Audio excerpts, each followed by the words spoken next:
Hyvää päivää ja tervetuloa kuuntelemaan hyvin tärkeää keskustelua. Jatketaan naisten terveydestä. Me keskustellaan tänään ennen kaikkea vaihdevuosista ja niiden vaikutuksesta naisten työkykyyn. Miten näitä asioita voitaisiin koordinoida paremmin, miten meitä voitaisiin naisina hoitaa paremmin, kohdata paremmin ja toisaalta miten me lisätään tietoisuutta siitä, mitä vaihdevuodet ja esivaihdevuodet tuo tullessaan. Tämän keskustelun mahdollistaa Astellas Pharma ja tämä käydään osana Terve Areenaa. Vaihdevuodet vaikuttaa hyvin ratkaisevasti naisten työkykyyn ja työssäjaksamiseen viimeisten tutkimusten mukaan. Ja on tehty paljon kansainvälistä tutkimusta ja myöskin Suomessa valmistaudutaan kovaa vauhtia siihen, että asiat muuttuvat. Tästä asiasta on tarpeen puhua, koska tämä koskettaa yli 500,000 naisen elämää tälläkin hetkellä. Eli suomalaisesta työllisistä on iso osa työssäkäyviä naisia, jotka asettuvat juuri sinne parhaaseen työikään, plus 40, plus 45 ja siitä ylöspäin. Eli moni on parhaassa työiässä ja aktiivisessa elämänvaiheessa, ja osa elää vielä jopa ruuhkavuosia ja saa lapsia aika vanhankin. Haasteet on yhteisiä, eli tällaisia haasteita on tunnistettu niin Pohjoismaissa ja Suomessa. Me ollaan tehty tätä työtä noin parisen vuotta ja selvitetty tilannetta ja yhteisesti ollaan Pohjoismaissa vielä tekemässä näitä asioita paremmaksi. Eli haasteena on se, että oireiden kirjo yllättää monet, vaihdevuosien ikähaitari on huomattavasti luultua suurempi, hoitosuositukset tai ohjeistukset ovat 90-luvulta, monet naiset eivät itse tunnista oireita ja lääkärit eivät tunnista oireita ja näin oireita saatetaan hoitaa väärien diagnoosien pohjalta, jopa esimerkiksi masennuslääkkeillä. Monet täällä nyt nyökkäilevät, eli täällä on yleisössä paljon ihmisiä, joita asia koskettaa. Mulla on täällä lavalla loistavat asiantuntijat, kaikki ovat lääkäreitä, kaikki ovat myöskin naisia ja he ovat syttyneet tälle asialle. Te lähditte heti mukaan, kun kysyttiin, että haluatteko tulla puhumaan yhteiskunnalliseen foorumiin Suomi Areenaan. Miksi tämä on henkilökohtaisesti tärkeää? Haluatko Mervi aloittaa? Esittelen kohta teidät. No oikeastaan toitkin tuossa alkupuheenvuorossa jo muutamia asioita, eli vaihdevuodet koskettaa 500 000 työikäistä naista, eli on ihan ilmiselvää, kun se on alidiagnosoitu ongelma ja alihoidettu, niin sillä on paljonkin yhteiskunnallista merkitystä. Ja Mervi, sä istut nyt vähän eri paikassa, eli sä et suoranaisesti hoida koko ajan, mutta sinä näet tämän sieltä työkykyjohtamisen kannalta, eli tulet Elon yhtiöstä. Joo, mä toimin työkykyjohtamisen asiantuntijalääkärinä työeläkeyhtiö Elossa ja siellä tehdään paljon yhteistyötä asiakasyritysten eli työnantajien kanssa ja myöskin työterveyshuoltojen kanssa ja kyllä tämä näkyy mun mielestä myös siellä. Loistavaa. Me päästään vielä näihin asioihin ja miltä se näyttää sun puoleltasi, mutta Maaret Castrén, sinä olet Arkadianmäeltä ja myöskin entinen lääkäri, nykyinenkin. Kerropas vähän, mikä sinua tässä henkilökohtaisesti kiinnostaa. No ensinnäkin mä oon sen ikäinen, että olen jo tämän tavallaan niin kuin läpikäynyt ja sitten mä sanoisin, että naiset on niin ihania, että niiden eteen kannattaa tehdä töitä ja tästä käveli mun ystävä, joka on mies ja sanoi, että eihän tämä nyt varsinaisesti häntä kosketa, mutta tiedättekö te mitä, kyllä jokainen nainen on jonkun tytär, äiti, työnantaja, esimies, naapuri ja kyllä vaihdevuodet koskettaa joka ikistä, myös miehiä. Kyllä. Vaikutus on suunnaton. Ja sitten Marjo, sinä olet nyt sitten pitkän päivätyön tehnyt juuri tämän asian tiimoilta, niin mikä tässä kiinnostaa henkilökohtaisesti? No niin kuin edelliset kollegat tässä kertovat, naisena pitää olla aina naisen asialla ja myöskin tämä, että jos esimerkiksi perheen äiti voi huonosti, niin koko perhe voi huonosti ja mielestäni myös työyhteisö voi huonosti, jos siellä naiset vain hikoilevat. Ja itse olen ollut gynekologina vaihdevuositutkija viimeisen 35 vuoden ajan ja todennut, kuinka positiivinen vaikutus esimerkiksi hormonihoidolla on naisen terveyteen ja olen ollut hieman pettynyt siitä, että hormonihoidosta ei ole viimeiseen 20 vuoteen juurikaan keskusteltu näillä foorumeilla ja tavallaan vaihdevuosien hoito on jäänyt aivan lapsipuolen asemaan. Ja tämän vuoksi mielestäni tämä on erittäin tärkeä aihe nostaa naisen vointi sille tasolle, mitä se voi olla, ja huomioida vaihdevuodet. Erinomaista. Lämmin kiitos. Hyvät alkupuheenvuorot. Puhuin niistä tutkimuksista, niin todellakin on tehty tutkimuksia siitä, että miten vaihdevuodet vaikuttavat työelämässä naisten jaksamiseen ja työssä selviytymiseen. Raportin mukaan Suomelle tästä koituisi jopa 160 miljoonan euron tuottavuustappiot, ja ne eivät näy tilastoissa, koska vaihdevuosiahan ei suoranaisesti kirjata diagnoosiksi. Sanotaankin, että vaihdevuodet eivät ole yksityisasia, vaan itse asiassa kysymyksessä on laajemmin työelämää ja yhteiskuntaa koskeva kysymys. Me jatkamme tätä hyvää keskustelua, jota aloitettiin jo viime vuonna, ja viime vuonna me saatiin kuulla vähän siitä, että miten hallitusohjelmassakin tähän asiaan on puututtu. Ja Maaret Castrén, joka on kokoomuksen kansanedustaja, sosiaali- ja terveysvaliokunnan jäsen, akuuttilääketieteen professori ja Arkadianmäellä aktiivinen vaikuttaja, niin haluatko kertoa vähän, että miten se hallitusohjelman kirjaus näkyy tällä hetkellä ja miten nämä asiat nousee esimerkiksi vaikka eduskunnassa esiin, joka on suuri työnantaja ja teitäkin on paljon naisia siellä? Joo, siis moni asia, joka pitäisi muuttaa, niin sehän ei ole missään tapauksessa niin kuin Arkadianmäen käsissä, ja siitä varmaan kuullaan enemmän. Se tietysti, että me ollaan kiinnitetty huomiota siihen, että naiset tarvitsevat erityishuomiota. Me ollaan satsattu tutkimusrahaa nimenomaan naisten tauteihin ja siihen tutkimukseen. Me ollaan monilla tavoin yritetty esimerkiksi omaishoitajauudistusten kautta niin kuin helpottaa naisten asemaa noin muuten. Ja mun mielestä se kaikkein tärkein asiahan on se, että me keskustelemme siitä ja tuomme sitä esille. Mä istun esimerkiksi tässä sen takia, että mä täysistuntosalissa mainitsin vaihdevuodet ja noin minuuttia myöhemmin mulla oli kutsu tulla Suomi-areenaan. Ja. Eli siellä kyllä ihmiset ja kansalaiset kuuntelee meitä, että kun me tuodaan näitä asioita esille, niin ne ehkä sitten poikii sitä keskustelua myös siellä muualla yhteiskunnassa, ja se on mun mielestä tosi tärkeä asia.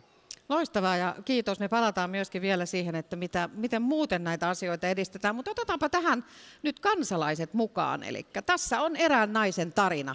Olin kuin eri ihminen. Hänellä oli erilaisia oireita, hän oli juuri tuossa iässä, jolloin vaihdevuodet ikään kuin alkavat. Ja hän kertoi olevansa väsynyt, ärtynyt ja hajamielinen. Hän oli aiemmin hyvin energinen ja koki 1,5 vuoden aikana univaikeuksia, yöhikoilua, nivelkipuja, mielialan vaihteluita. Ja työterveydessä ei löytynyt fyysisiä syitä, masennuslääkitys ei auttanut. Lopulta selvisi, että oireet olivat siis vaihdevuosioireita. Kuulostaako tutulta, Marjo? Kyllä kuulostaa, ja hyvin hämmentävältä tämä asia. Mielestäni vaihdevuosista puhutaan hyvin paljon naistenlehdissä, ja sitten kuitenkin vaihdevuosi-ikäiset naiset eivät itse tunnista niitä oireita, saatika sitten esimerkiksi työterveyshuolto, joka mielellään tarjoaa unihäiriöihin ja mielialan ailahteluihin näitä mielialalääkkeitä, eikä edes mieleen juolahda, että kyseessä on vaihdevuosioireet. Mitä sanotte, Mervi ja Maaret? Joo, valitettavan tyypillinen tapaushan tämä on, ja minusta se kertoo siitä, että sitä tietoa ja osaamista pitää kasvattaa terveydenhuollossa, niin perusterveydenhuollossa, niin kuin hyvinvointialueilla kuin työterveyshuollossa ja yksityisellä sektorillakin, että kukaan ei joutuisi 1,5 vuotta kärsimään tämmöisistä oireista. Ja ehkä se, mitä mä toivoisin niin kuin kansalaisilta, että kun hakeutuu lääkäriin, niin jo siinä hakeutumisvaiheessa oikeasti kertoisi, että millä oireilla on hakeutumassa. Ne on aika fiksuja siellä ajanvarauksessa ja neuvonnassa niin kuin osoittamaan sitten potilas sellaiselle lääkärille, joka on sitten vaihdevuosista tietoisempi, koska ei lääkäri voi osata kaikkea lattiasta kattoa. Me aina vähän erikoistutaan, ja tämä on terveydenhuollossahan meidän pitäisi nimenomaan perusterveydenhuollossa ja työterveydenhuollossa lisätä sitä näiden ongelmien osaamista ja sitten jättää gynekologeille ne hankalimmat tapaukset, jotka eivät ole ihan tavallisin vaihdevuosihoitoiden niin kuin avulla autettavissa. No mikä tässä on niin kuin se suurin haaste, jos puhutaan ihan tunnistamisesta? Miksi lääkärit eivät tunnista oireita? Mä voin aloittaa akuuttilääkärinä, koska meillähän tupsahtaa päivystykseen potilas, jolla on joku oire, ja sitten me lähdetään salapoliisityönä etsimään sitä. Niin nämä oireethan on hirvittävän epämääräisiä. Että jos sulla on jalka poikki, niin se on selvää, että se on murtunut. Jos sulla on ihottuma, niin sen näkee, että siinä se on se ihottuma. Mutta jos sulla on vähän aivosumua, sua väsyttää, sä et oikein nuku, niin ne on niin epämääräisiä, että siitä on vaikea niin kun heti tarttua ehkä siihen oikeaan oljenkorteen ja lähteä sitä pitkin sitten viemään asioita eteenpäin. Mitäs Mervi?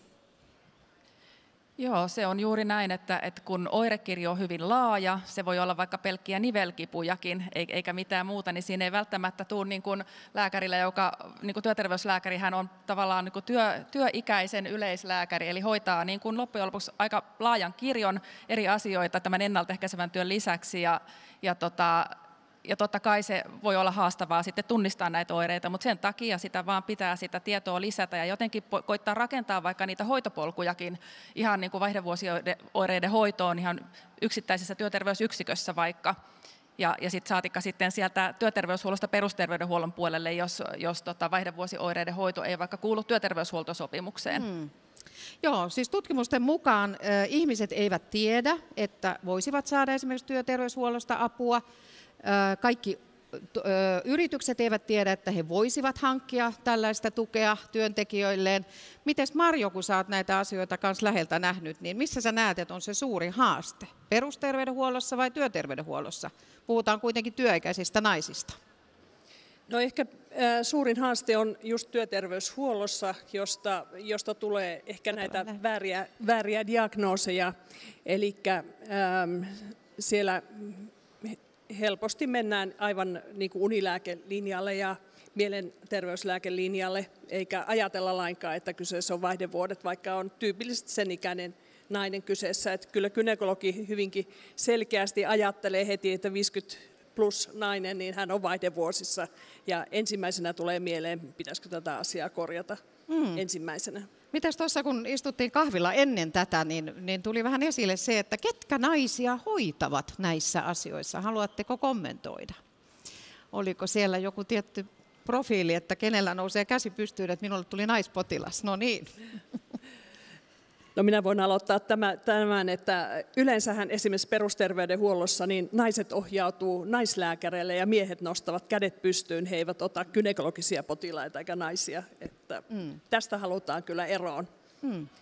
Ja mehän ollaan eduskunnassa nyt hallituksen toimesta lisätty tätä Kela-korvausta nimenomaan gynekologeille, koska esimerkiksi kotipaikassani Helsingissä on oikeastaan aika mahdoton saada apua perusterveydenhuollon ja työterveyden puolella niin kuin vaihdevuosiongelmiin, että sä joudut tavallaan hakeutumaan sinne erikoissairaanhoitoon, ja kun se ei julkisella puolella hoida vaihdevuosiongelmaisia, vaan näitä erityistapauksia, niin sitten sun oikeastaan ainoa vaihtoehto on mennä sinne yksityiselle. Joo. Ja tämä on nyt varmistettu, kunnes mun mielestä meidän pitäisi oikeasti hallituksessakin miettiä, että millä lailla me sitä perusterveydenhuoltoa, työterveyttä tuetaan niin, että tämäkin niin kuin hyvin perustason ongelma hoidettaisiin oikeasti siellä perustasolla. Joo.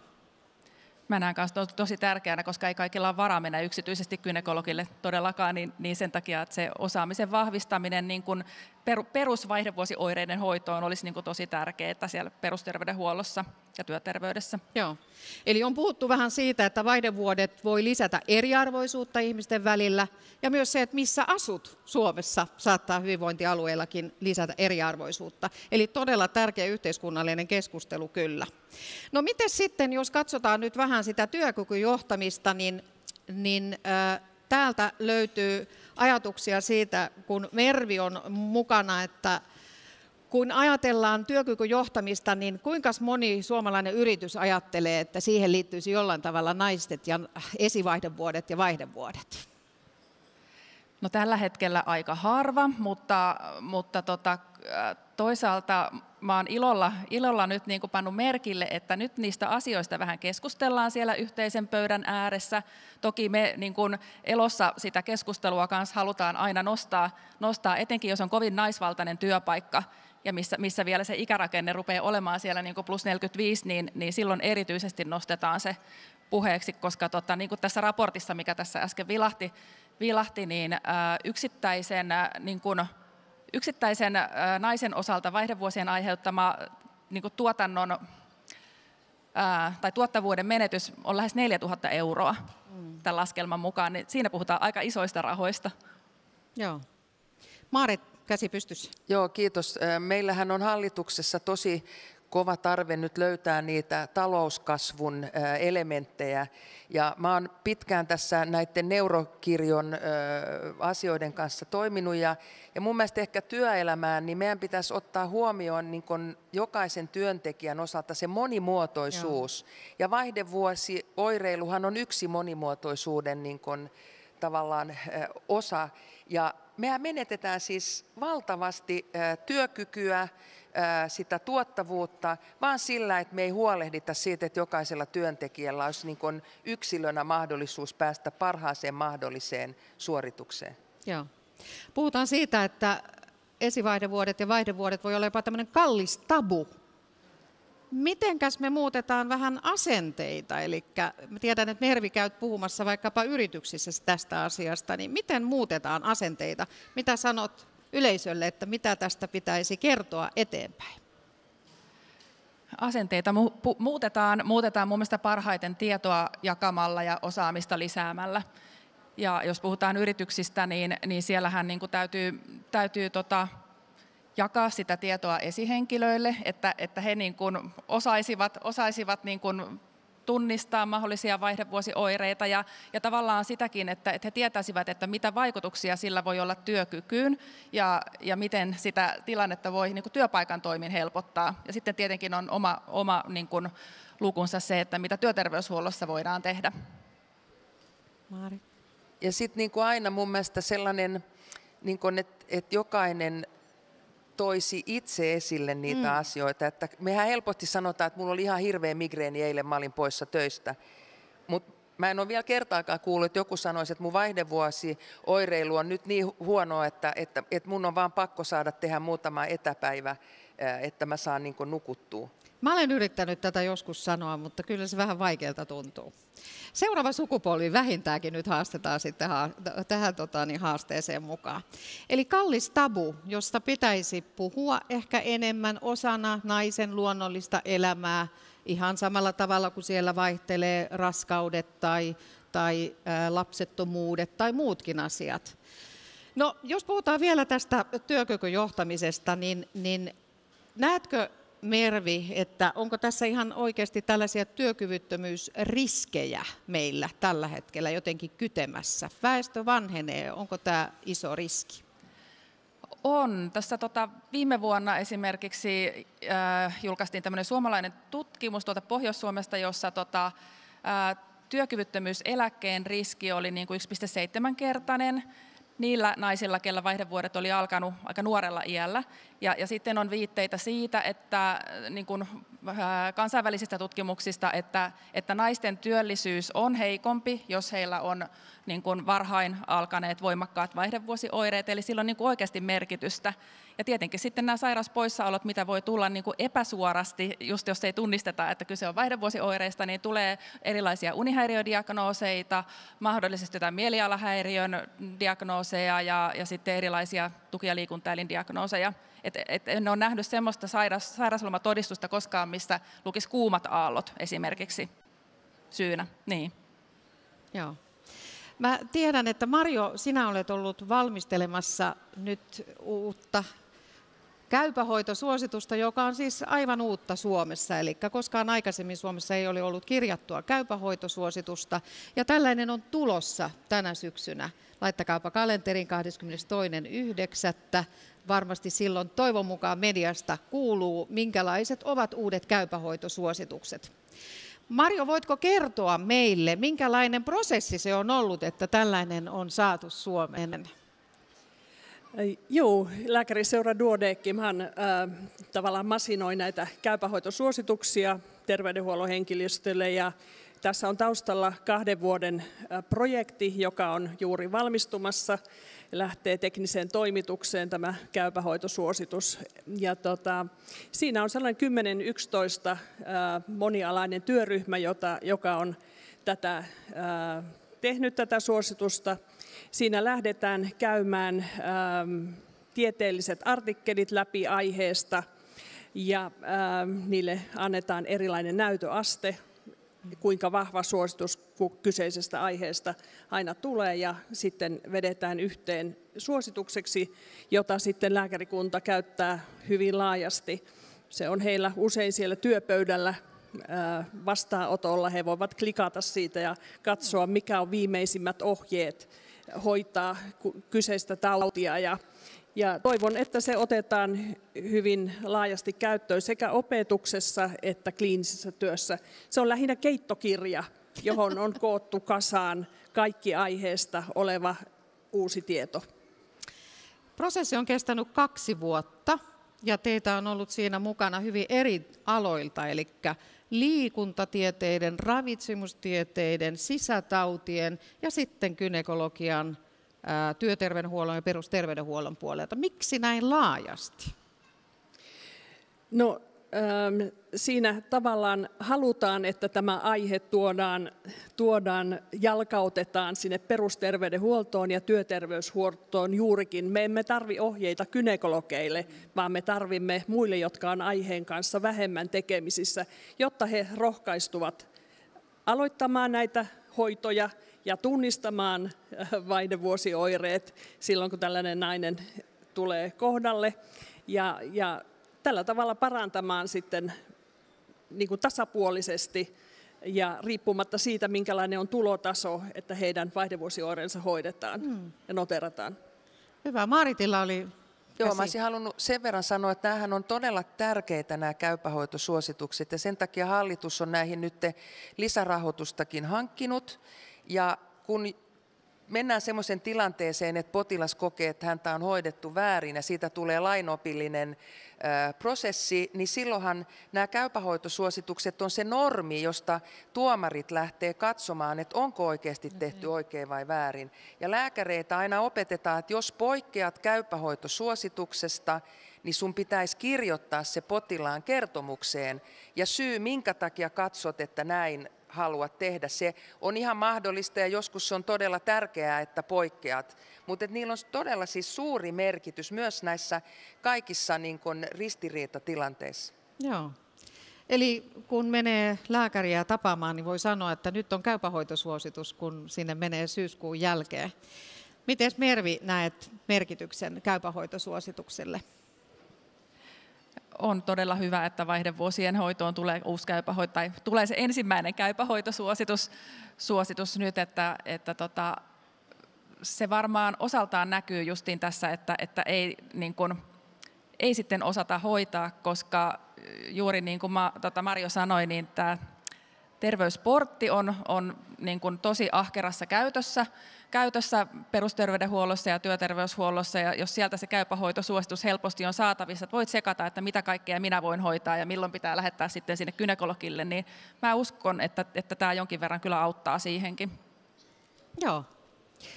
No otetaanpas vielä sieltä työkyvyn johtamisesta, niin mainitsit Mervi siinä, että on tärkeää niin kuin esihenkilöitä kouluttaa, ehkä HR-ammattilaisia myöskin kouluttaa. Tuleeko tämä käypähoito jotenkin heille käyttöön vai onko enemmänkin kysymys vaan siitä, että yritetään ymmärtää tätä ikään kuin vaihetta? Ja tietenkin on tärkeää kouluttaa myös työntekijöitä, että tavallaan että he itse tunnistaisivat niitä oireita ja voisivat ottaa sitten puheeksi sitä, mutta kyllä mä näen, että käypähoitosuositushan on niin kuin ensisijaisestihan se on tehty terveydenhuollon ammattilaisille ja jotenkin ajattelen, että sen osaamisen ja tiedon lisääntymisen myötä se sitten ehkä valuu sinne työpaikoillekin paremmin. Ja jotenkin toivon, että niin kuin työterveyshuolloissa ja niin kuin työnantajien kesken, että se semmoinen keskustelu lisääntyy myös tästä teemasta ja oikeasti yhdessä mietittäisiin, että mitä meidän työpaikalla voidaan tehdä sen eteen, että vaihdevuodet tunnistetaan ajoissa ja että tavallaan se niiden oireiden esiin ottaminen on semmoista luontevaa, eikä siihen sisälly sitä semmoista stigmaa. Ja uskon, että semmoisella niin kuin toistuvalla puheella ja osaamisen kasvattamisella tähän kyllä on mahdollista päästä. Hyvä. Miten sä näet nyt sitten työeläkeyhtiön roolin ylipäätänsä? Mikä se on, kun puhutaan siitä, että teillä on kuitenkin hyvä näkymä suomalaisiin yrityskenttään? No me, niin kuin tuossa viittasin äsken, niin me aika paljon keskustellaan tästäkin teemasta erilaisissa niin kuin työkykyjohtamiseen liittyvissä tapaamisissa asiakasyritysten, niin kuin työnantajan edustajien ja työterveyshuoltajien kanssa. Ja sitten me itse asiassa Elossa tehtiin viime vuonna yhteistyössä Jyväskylän yliopiston kanssa Lääkärilehteenkin artikkeli vaihdevuosista ja työkyvystä. Eli haluttiin niin kuin sillä tavalla nostaa tätä teemaa esiin niin, että se tulisi sitten sinne niin kuin terveydenhuollon tietoon, perusterveydenhuollon ja työterveyshuollon tietoonkin laajemmin. Että tämän tyyppistä työtä me tehdään sitten myös. Joo. No, otetaanpas vielä vähän, Maarit, sinulta. Onko vaihdevuodet lasikatto naiselle työelämässä? No, ehkä en tiedä, onko se sitä, että sitä keskustelua on jo käyty, mutta en ole ainakaan kuullut koskaan, että joku väittäisi, että joku niin kuin urapolku on pysähtynyt vaihdevuosiin. Ehkä se on, jos itse voit huonosti tietysti, niin ehkä sä et lähde uusiin tehtäviin, jotka vaatii enemmän aikaa tai niin kuin, henkisiä resursseja. Että kyllä se tietysti voi sitä olla. Mervi? Joo, tuohon, että mä muistan lukeneeni just niin kuin tutkimuksia siitä, että jos kärsii kovasti vaihdevuosioireista, niin ei just itse halua ottaa sitä lisävastuuta, koska ei koe jaksavansa. Joo, esimerkiksi Britanniassa on tehty tutkimuksia ja siellä on vastaajat sanoneet jopa aika isossakin määrin, 20-30% vastaajista sanoo, että eivät esimerkiksi hae uusia tehtäviä, koska pelkäävät esiintymistilanteita, pelkäävät sitä, että eivät jaksa niissä tehtävissä. Eli voisiko sitä ajatella, että siellä saattaa olla jopa tämmöinen vähän lasikattomainenkin ajatus? Mitäs Marjo, oletko käynyt tällaisia keskusteluja vastaanotolla koskaan? Lähinnä ongelmat on siinä, että naiset tämän ikäisenä haluavat sitten lyhennettyä työaikaa tai osa hakeutuu jopa osa-aikaeläkkeelle. Tämä on todettu myös kansainvälisessä tutkimuksessa silloin, jos on hoitamattomat vaikeat vaihdevuodet. Eli se tavallaan niin kuin, myös naisten talouteen tuottaa ongelmia pienempiin eläkkeisiin sitten niin kuin jatkumona. Mutta toisaalta haluaisin myöskin sanoa sitä, että ei kaikki ole negatiivista vaihdevuosissa. Eli siinähän on hyvin monella niin on helpotus siitä, että erilaiset kuukautiskierro-ongelmat loppuu, ei enää tarvitse pelätä raskautta ja on vapaa elämään, kun lapset on lähtenyt kotonta, niin ihan vapaata uutta elämää, että ehkä se sellainen negatiivinen asenne vaihdevuosia kohtaan myöskin pitäisi kääntää näissä keskusteluissa. Joo, ja monet täällä nyt nyökkäilevät, ja juuri tästähän on kysymyskin. Eli jos ajatellaan taas sellaiselta positiivisella tavalla, niin jos nyt pystyttäisiin tunnistamaan oireet paremmin, pystyttäisiin hoitamaan sitä paremmin, niin mitä se niin kuin merkitsisi esimerkiksi Suomen kaltaiselle yhteiskunnalle, jossa meillä on haasteita pitää ihmiset työelämässä? Maaret. Siis nythän esimerkiksi, kun mä olen Helsingin valtuustossa, niin siellä on oikein iso kappale siitä, että kuinka meidän pitäisi niin kuin työpahoinvointia vähentää ja lisätä sitä työssä viihtymistä, niin onhan se, niin kuin se, että sä itse koet itsesi niin kuin hyvinvoivaksi. Aina ei tarvitse olla täysin terve ollakseen hyvinvoiva, mutta jos sä oot hyvinvoiva, niin totta kai niin kuin, sillähän on valtava merkitys sun perheelle, yhteiskunnalle, työyhteisölle, että ilman muuta mun mielestä kaikkeen pitää satsata, joka lisää sitä työhyvinvointia. Joo. Muistatko Mervi ollenkaan, mitkä ne oli, kuinka paljon niitä työpoissaoloja tuli? Tämän talouskatsauksen mukaan siinä oli joku prosentin poissaolo, oli mikä siinä oli niin kuin ajateltu epäsuorasti vaihdevuosien vuoksi. Joo. Eli toisin sanoen ihmiset olisivat töissä ja kokisivat, että heidät myöskin sitten varmasti kohdataan ja heillä on parempi hyvinvoinnin tila. Mites Marjo? No mä toivoisin, että vaihdevuosi-ikäiset naiset pysyisivät siellä työpaikalla, eli se työporukka olisi tällainen monimuotoinen. Siellä on nuoria ja iäkkäämpiä ihmisiä. Ja mun mielestä vaihdevuosi-ikäisissä naisissa on myöskin sellainen voima. He ovat oppineet siihen mennessä jo työtehtävät hyvin, he eivät jää lapsia hoitamaan, sairaita lapsia kotiin. Eli valtava potentiaalia on ikääntyvissä naisissa. Joo. Eli juuri sen potentiaalin pitäminen työkykyisenä, terveenä, hyvinvoivana on varmasti juuri se, mitä tässä tavoitellaan. No minkälaisia vinkkejä te haluatte nyt antaa? Me ollaan annettu täällä yleisölle vinkkejä ja katsojille myöhemmin, että täytyisi tunnistaa oireita paremmin. Onko vielä jotain, mitä te haluaisitte oireista kertoa?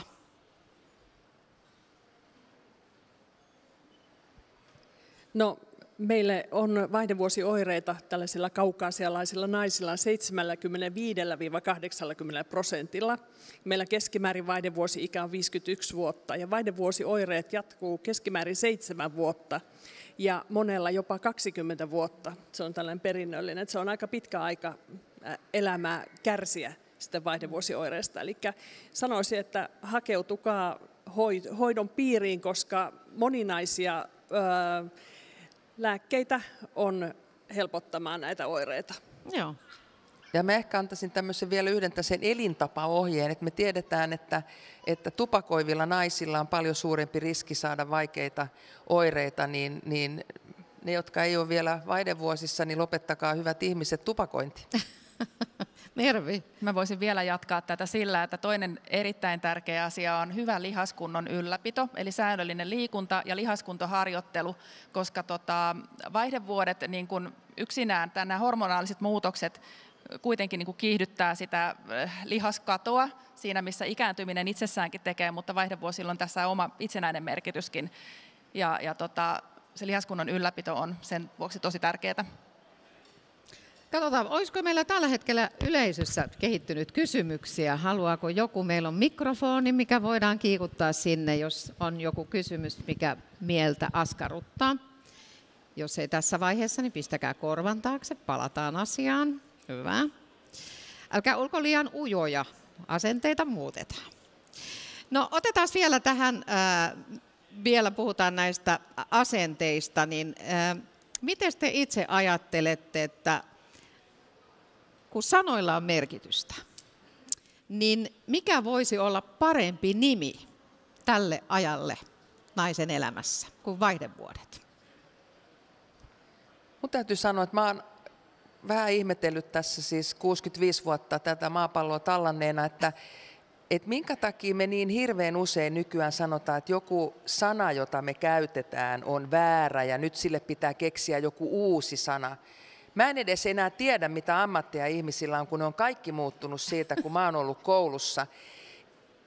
Eihän se, mitä sanaa me käytetään niin kauan aikaa, kun se ei ole loukkaava suoranaisesti, niin kyllä meidän täytyy päästä sen yli, että sitä sanaa vaihtamalla jotenkin tulisi parempi maailma. Että kyllä se lähtee siitä, miten me niistä asioista yleisesti puhutaan. Mitäs Mervi tai Marjo? No, erittäin hyvin mun mielestä sanottu kans, että kyllähän vaihdevuodet on terminä niin kuitenkin tunnettu, että jos sitä ruvettaisiin nyt sitten sanaa muuttamaan, niin en mä tiedä mitä siitä sitten olisi hyötyä kenellekään. Että enemmänkin se positiivinen puhe ja asenne ja semmoinen, että asioista oikeasti voi puhua, se koskettaa jokaista naista jossain elämänvaiheessa, niin miksi sitä ei voisi puhua ääneen? Ja miestäkin, että miehetkin vaan mukaan keskusteluihin. Kyllä olen samaa mieltä, että ei tämä tilanne mihinkään muutu nimeä muuttamalla ja ehkä naisten pitäisi vaan niin kuin katsoa peiliin ja kohdata se, että me emme pysy nuorina ikuisesti, vaan ikää tulee ja muutoksia tulee elämään ja hyväksyä se, että tämä on tämä elämän kiertokulku. Joo. Kiinalaisessa kielessä käytetään joskus sanontaa toinen kevät. Voisiko siinä olla jotain? No niin, siellä vähän nyökkäillään.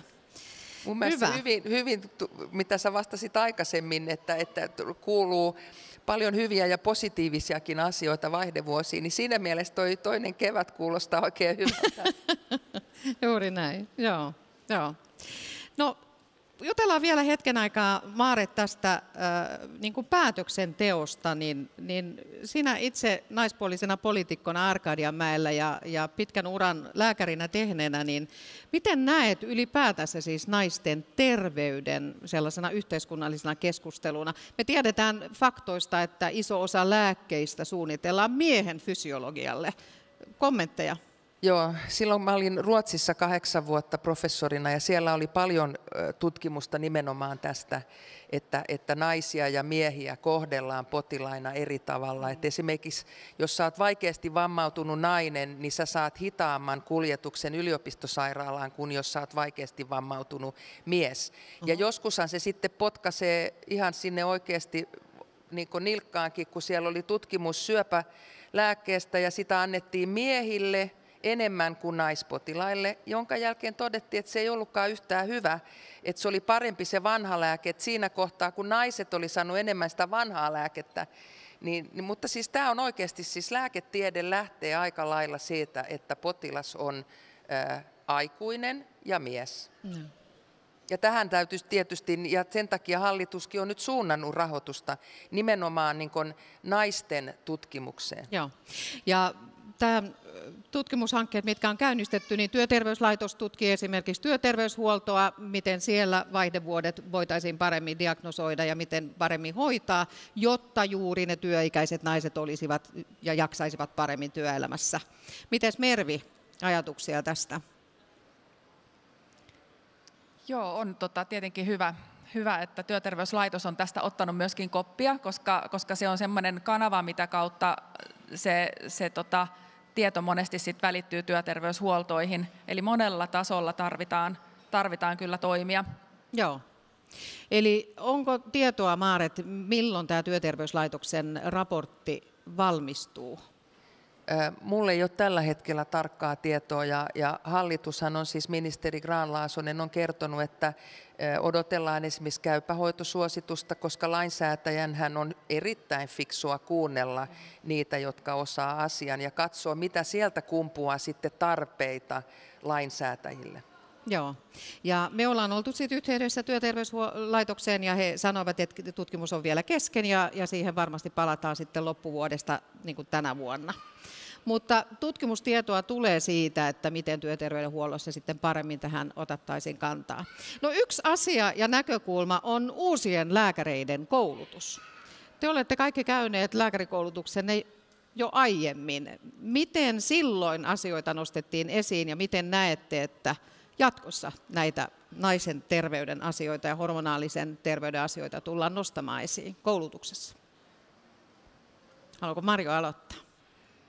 No itse olen saanut tämän tavallaan vaihdevuosikoulutuksen erilaisista kongresseista, joka on äärettömän tärkeää lääkäreille osallistua kansainvälisiin koulutuksiin, saatika kotimaisiin koulutuksiin. Ja meitä edellytetään jatkuvaa kouluttautumista, jotta me pysytään asian tasalla. Ja nyt ollaan kohdistettu myöskin koulutusta peruslääkärikoulutukseen huomattavasti enemmän kuin itsellä aikanaan oli, joka en muista, oliko juurikaan mitään vaihdevuosilääkityksestä koulutusta, mutta nykyiset lääketieteen opiskelijat saavat selkeästi parempaa koulutusta kuin me vanhat aikoinaan. Joo, ja mun mielestä siis lääkärikoulussa niin kuin jokainen ymmärtää, että sä et voi 6 vuodessa oppia kaikkia sairauksia, kun vaan harvinaissairauksia on semmoinen 800 erilaista, niin kyllä lääkärikoulussa niin kuin se, että sä opit hankkimaan sitä tietoa, etsimään niin kuin netistä ja muilta, soittamaan kollegoille, että semmoinen tukiverkoston luominen sille omalle ammattitaidolle on mun mielestä todella tärkeää ja siihen kannustaa. Ja sitten toki, jos on joku oma intressi, niin sittenhän sä lähet niihin kongresseihin, mutta se ei ole niin kuin vastaus kaikkiin lääkäreihin. Et tavallaan se, että kysy ja hankit tietoa, jos et ole aivan varma asiasta. Onko gynekologia erikoistumassa Suomessa tarpeeksi? Sanotaan, että Etelä-Suomessa on ruuhka Suomen alueella. Mitä pohjoisempaan mennään, sitä vaikeampaa on saada uusia gynekologeja koulutukseen. Ja me valutetaan myöskin niitä valmiita gynekologia sitten Etelä-Suomeen, eli Pohjois-Suomi tyhjenee. Ja sen takia on ihan todella tärkeää saada perusterveydenhuoltoon sitä tietotaitoa, että vaikka kuinka Kela-korvauksia lisätään gynekologeille, niin jos siellä enossa ei ole yhtään gynekologiaa, niin sun pitää päästä terveyskeskukseen. Joo, ja mä siis vielä korostan, että Kela-korvaushommahan on tavallaan meidän toivomus on se, että on vain silta siihen, että se oikeasti se osaaminen siirtyy sinne perusterveydenhuoltoon, työterveyteen. Että ei ole tarkoituskaan, että ainoa vaihtoehto on se, että sä meet yksityisesti gynekologille. Joo. Ei missään tapauksessa. Mites hoitajien rooli? Puhuitte siitä, että pitäisi osata itse kuvata omia oireitaan paremmin. Mites hoitajien rooli? No ainakin hoitajien pitää myös tunnistaa vaihdevuosioireita. Terveydenhoitajillahan heitä pystytään myös kouluttamaan ja toisaalta niin kuin ohjaamaan siinä omahoidossa, mikä liittyy just näihin elintapa-asioihin, tupakointi, painonhallinta, liikkuminen, paikallisestrogeenivalmisteet, tämmöiset, mitä ihminen voi tehdä itse ja sitten ohjata sinne lääkäriin, jos on tarvetta. Joo. No nyt palaan, rakas yleisö, asiaan. Oliko siellä yleisössä kysymyksiä? Rohkenetteko kysyä? Valistunut paneeli täällä. Ei nouse käsiä pystyyn. Hyvä. Marjolla nousee. Hyvä. Mä vielä Kela-korvauksesta. Mielestäni se on erittäin hyvä silta nyt tähän tilanteeseen, jossa on tällainen kaos erilaisten terveydenhuoltopalveluiden uudelleen organisaatiossa, mutta se ei ole kanna sitten vuosien eteenpäin, mutta sitten tulee uusia ratkaisuja. Mutta täytyy sanoa, että perusterveydenhuollossa on se ongelma, heillä on valtava kirjo erilaisia sairauksia, se terveyskeskuslääkäri ei välttämättä näe sitä potilasta kuin sen 10 minuuttia. Et siinä mielessä hoitajilla on suuri työsarka tässä, että heillä on hieman enemmän aikaa seuloa sitten niitä potilaoireita. Eli on hyvä, että terveydenhoitajat ja sairaanhoitajat otetaan mukaan tähän ongelmaan. Joo, mites Maaret? Ja ehkä tuohon Marjoon, niin oma lääkärimalli on varmasti yksi kanssa, että kun olet saman lääkärin hoidossa pidempään, niin näistäkin asioista tulee helpommin puhuttua ja löydettyä ne ratkaisut. Kerropa vähän, miten se oma lääkärimalli etenee nyt tällä hetkellä. Siinä on eroja. Siinä on eroja ja hallitushan ajattelee niin, että ei ole olemassa yhtä ainoaa mallia, koska meillä on hyvin erilaisia yhteisöjä, erilaisia alueita. Ja nyt tavallaan odotellaan sitä. Länsi-Uusimaa on pitkällä tämmöisiä ammattiharjoittamismallissa. Toiset alueet on tehnyt tämmöisiä tiimimalleja, että katsotaan mitä asiantuntijat ja tekijät saavat aikaiseksi ja sitten katsotaan, että löytyykö sieltä sellaisia malleja, joita pitäisi tukea ja viedä muuallekin ahkerasti. Eli on aktiivisessa testausvaiheessa ja siitä sitten eteenpäin. Oliko siellä käsi pystyssä? No niin, yleisöstä löytyy kysymys. 2 minuuttia vielä virallista lähetysaikaa jäljellä, otetaan. Ehkä tähän loppuun semmoinen kysymys, että olisiko jotain kannustavia esimerkkejä? Itsekin toimin yrittäjänä ja työnantajana ja kuulun vahvasti kohderyhmään ja tiimissä on paljon nuoria, mutta että ehkä oma kokemus on se, että siellä työterveydessä ei välttämättä olla omallakaan kohdalla osattu ohjata tämän tyyppisen hoidon pariin, vaikka silloin kun työkuormitus on ollut kova tai elämänkuormitus kova. Niin onko jotain semmoisia esimerkkejä, joista voisi ottaa mallia, että miten työyhteisöissä esimerkiksi on osattu ennakoivasti tarttua näihin haasteisiin ja tuoda niitä mahdollisuuksia esiin, mitä meidän ikäisten naisten työllistyminen ja työssä jaksaminen vaatii? Haluatko Mervi kommentoida? No joo, on ihan siis konkreettisia esimerkkejä yksittäistapauksistakin, missä kun yrityksissä usein on tämä varhaisen tuen malli, niin sitten kun se työkykyasioiden puheeksiotto on niin kuin riittävän matalalla kynnyksellä, niin tiedän, että esimerkiksi esihenkilö on osannut kysyä, että voisiko nämä sun ongelmat johtuakin vaihdevuosista. Eli tavallaan kytkeminen tämmöiseen perustyökykyjohtamisen toimintaan niin ainakin auttaa, ja sitä kannattaa yhdessä miettiä työterveyshuollon kanssa, että miten me yhdessä tunnistetaan nämä oireet paremmin, niin se varmaan tuo niitä ratkaisuja sitten konkretian tasollekin. Maari? Ja jos mä oon ymmärtänyt oikein, niin nuoret naiset on halukkaampia myös puhumaan niin kuin omastakin elämästään sen esimiehen kanssa, että se ei ole niin kuin tabu, että on kotielämä ja työelämä, vaan yhdistyy, jolloin ehkä näitä keskusteluja on helpompi käydä. Ja sitten ihan yksinkertaisia asioita, lämpötilan lasku työpaikalla, kevyemmät vaatteet vaihdevuosi-ikäisille naisille ja tuulettimia. Loistavia, hyviä esimerkkejä. Kello tikittää ahkerasti loppua kohti. Lämmin kiitos panelisteille asiantuntevasta ja positiivisesta asenteesta elämään ja tähän aiheeseen.